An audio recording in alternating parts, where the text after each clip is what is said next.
So good morning, ladies and gentlemen, boys and girls. Welcome to Tottenham Hotspur, the world famous home of the Spurs. Yeah. Right guys, we're going to need a bigger cheer than that before I let you in the stadium yet. We are quite high up in the league, we're in the Champions League as well, so we're going to need a bigger cheer before I let you in.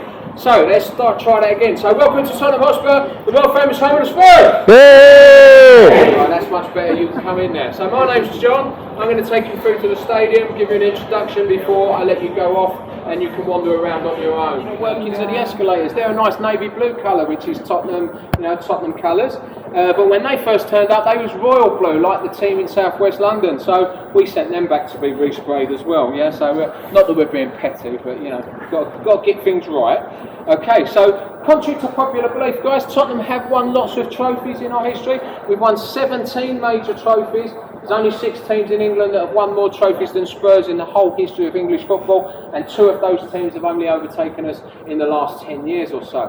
I'm sure you all recognise the FA Cup in that cabinet over there. We've won that 8 times, the FA Cup, and when we last won it in 1991, that was a record. So no one had won it as much as us back then. A couple of teams have overtaken us since, and Liverpool equalled us a few weeks ago, so that's how high up we are still in that list. So records can be broken, can't they? Yeah.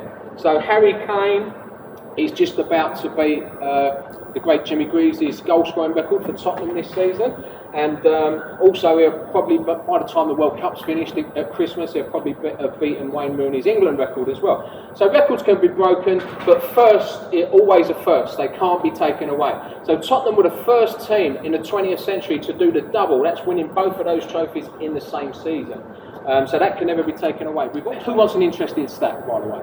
Anyone want a nice stat? Yeah? It's 2,280 days since Arsenal finished above Tottenham in the Premier League. Right, I just thought I'd put that one in. That's a good stat, okay? Yeah, every day that gets further and further, which is good, yeah. Okay then, guys, so Tottenham were formed in 1882 by good young schoolboys on the high road here, underneath a gas lamp, led by Hamilton Casey, John Anderson and Bobby Buckle. They decided to turn Hotspur Cricket Club into Hotspur Football Club. And over the years, we've never been further than a mile away from where we are now. Our first pitch was Tottenham Marshes, just playing on the park. Then we needed a stadium, so we built a small stadium in Northumberland Park, virtually opposite where the entrance to Sainsbury's is now.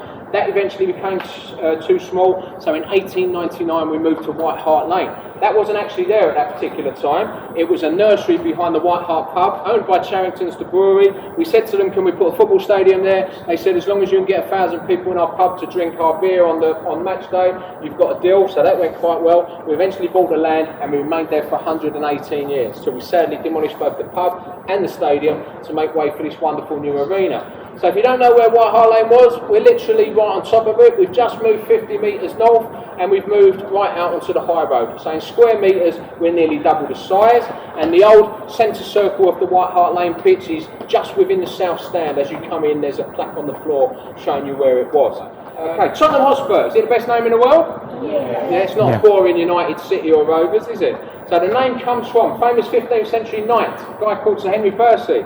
It was his job to protect England from Scotland. So he was based with an army up at Alnwick Castle in Northumberland. And as reward for doing that, he was given lots of land in the Tottenham area. So Percy House, Northumberland Park, all named after him. And the Scottish nicknamed him Harry Hotspur, which Hotspur means a man of great courage or an impetuous person. And Harry Hotspur was immortalised in William Shakespeare's play Henry IV. The boys who started up the pub, they were studying that play, found out about the Tottenham connections and how brave he was, thought it'd be a really cool name, much better than the name they was going to come up with, which was Northumberland Rovers. Wouldn't have been as good, would it?